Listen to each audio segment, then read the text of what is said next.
Assalamualaikum warahmatullahi wabarakatuh. Di sini saya akan menyelesaikan laporan praktikum morfologi dan anatomi daun. Dosen pengampu, Samiati MPD PhD.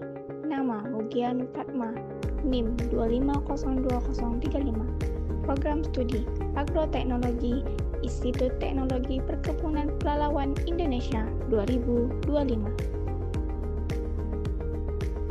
Pendahuluan, latar belakang. Daun merupakan organ vital pada tumbuhan yang berfungsi sebagai tempat utama fotosintesis, transpirasi, dan pertukaran gas. Morfologi daun yang meliputi bentuk lamina, tipe urat, ukuran, dan susunan daun pada batang berperan penting dalam adaptasi tumbuhan terhadap lingkungan dan juga digunakan dalam taksonomi untuk identifikasi spesies menurut Rudolf 2007. Secara anatomi, daun tersusun dari epidermis, jaringan mesofil, palisade, dan spons, serta berkas pembuluh, xilem, dan phloem yang mendukung fotosintesis, transportasi air dan nutrien, serta regulasi kehilangan air melalui stomata. Pemahaman anatomi daun sangat penting dalam penelitian botani dan agronomi karena dapat memberikan informasi tentang adaptasi, evolusi, dan potensi penggunaan tumbuhan menurut Evert dan Acorn 2013. Adapun tujuan praktikum ini dilakukan adalah 1. Mengamati morfologi daun, bentuk helaian, ujung, tepi, pertulangan, susunan, dan tangkai daun. 2. Mengamati anatomi daun melalui irisan melintang, epidermis, jaringan palisade, jaringan spons, stomata, serta berkas pengangkut xilem dan phloem. 3. Membandingkan anatomi daun monokotil dan dikotil.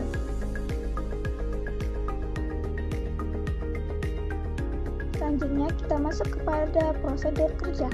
Alat: pipet tetes, pinset, cutter, tisu, kaca penutup, kaca objek, dan mikroskop. Adapun bahan praktikum kali ini ada daun mangga, daun jagung, daun petai Cina, daun kacang hijau, dan daun kelapa sawit. Cara kerja: pengamatan morfologi daun. Ambil daun monokotil, jagung dan kelapa sawit, dan dikotil, mangga, petai Cina, dan kacang panjang. Amati bentuk helaian, ujung, tepi, pertulangan, susunan, dan tangkai daun. Catat dan gambar hasil pengamatan. Pengamatan anatomi daun. Buatlah irisan melintang setipis mungkin pada daun mangga, jagung, dan kacang hijau. Letakkan pada kaca objek, tetesi aquades. Berikan setetes air berwarna, tunggu kurang lebih 2 menit.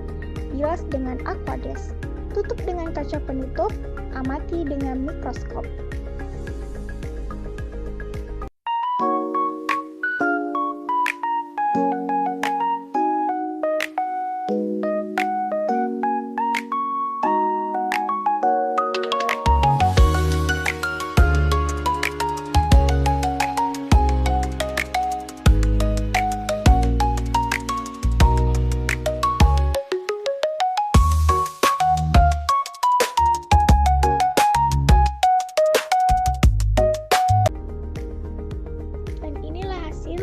Anatomi pada daun mangga, daun jagung, dan daun kacang panjang, dan gambaran dari morfologi bahan-bahannya. Pembahasan morfologi daun. Perbedaan morfologi daun pada beberapa jenis tumbuhan menunjukkan variasi bentuk dan struktur yang berkaitan dengan klasifikasi serta fungsi fotosintetiknya. Daun mangga berbentuk lancet tunggal dengan tulang daun menyirip, sedangkan daun petai Cina merupakan majemuk menyirip ganda dengan banyak anak daun kecil. Kacang panjang juga termasuk tumbuhan dikotil dengan daun majemuk trifoliat atau 3 anak daun yang berbentuk lonjong dan ujung meruncing. Berbeda dari itu, daun jagung sebagai tumbuhan monokotil berbentuk pita memanjang dengan tulang daun sejajar serta memiliki pelepah dan ligula khas. Variasi bentuk tersebut menggambarkan perbedaan struktur dan adaptasi masing-masing tanaman terhadap lingkungan tropis, menurut Rahmawati 2019.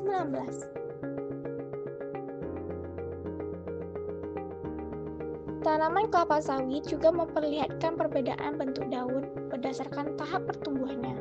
Pada fase pre-nursery 0-3 bulan, daun sawit masih berbentuk tunggal sempit menyerupai lancet dan belum terbelah menjadi anak-anak daun.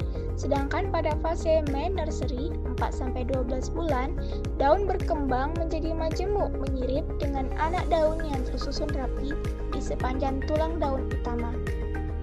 Perubahan ini menandakan perkembangan fisiologis yang signifikan dari bibit muda menuju tanaman siap tanam, di mana luas permukaan daun yang lebih besar meningkatkan kapasitas fotosintesis untuk pertumbuhan vegetatif, menurut Lubis 2015. Anatomi daun. Anatomi daun pada berbagai jenis tumbuhan menunjukkan perbedaan struktur jaringan yang berkaitan dengan klasifikasi monokotil dan dikotil. Daun mangga dan kacang panjang termasuk golongan dikotil yang memiliki susunan jaringan daun dengan epidermis atas dan bawah, lapisan mesofil yang terbagi menjadi jaringan palisade dan jaringan spons, serta berkas pengangkut xilem dan floem yang tersusun melingkar. Jaringan palisade pada kedua tanaman ini berfungsi sebagai tempat utama fotosintesis karena banyak mengandung kloroplas, sedangkan jaringan spons membantu pertukaran gas melalui ruang antarsel. Lapisan kutikula yang menutupi epidermis berperan penting untuk mengurangi kehilangan air akibat penguapan, menurut Rahmawati 2019. Berbeda dengan itu, daun jagung sebagai tumbuhan monokotil memiliki struktur anatomi yang khas dengan mesofil homogen, artinya tidak ada perbedaan antara jaringan palisade dan spons. Sel-sel mesofil mengandung kloroplas yang tersebar merata di seluruh jaringan daun. Selain itu, daun jagung memperlihatkan susunan sel krans, yaitu penataan khusus pada sel-sel di sekitar berkas pengangkut yang menjadi ciri khas tumbuhan dengan fotosintesis tipe C4. Struktur ini mendukung efisiensi fotosintesis pada kondisi cahaya kuat dan suhu tinggi. Tulang daun sejajar dan berkas pengangkut tersebar merata di seluruh helaian daun, memperkuat fungsi mekanik dan transportasi air, menurut Lakitan 2010.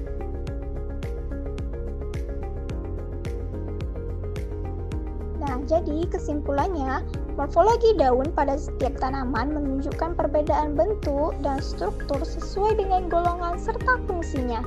Tanaman dikotil seperti mangga, petai Cina, dan kacang panjang memiliki daun dengan tulang menyirip atau majemuk. Sedangkan tanaman monokotil seperti jagung dan kelapa sawit memiliki daun pita atau majemuk menyirip dengan tulang sejajar. Bentuk dan susunan daun tersebut berfungsi menyesuaikan diri terhadap lingkungan untuk mendukung proses fotosintesis yang optimal. Sedangkan secara anatomi, daun dikotil memiliki mesofil yang terdiferensiasi menjadi jaringan palisade dan spons. Sedangkan pada monokotil, mesofilnya homogen tanpa perbedaan yang jelas. Jagung memiliki susunan sel krans khas tumbuhan C4 yang meningkatkan efisiensi fotosintesis. Struktur anatomi ini menunjukkan bahwa setiap jenis tanaman memiliki penyesuaian fisiologis terhadap cahaya, suhu, dan kebutuhan air guna mempertahankan proses metabolisme dan pertumbuhan.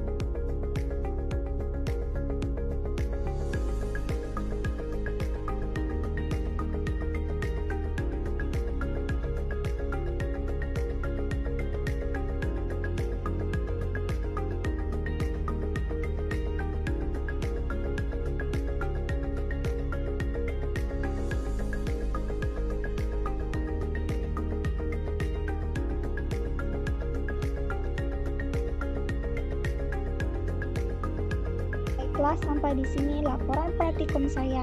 Saya ucapkan terima kasih. Wassalamualaikum warahmatullahi wabarakatuh.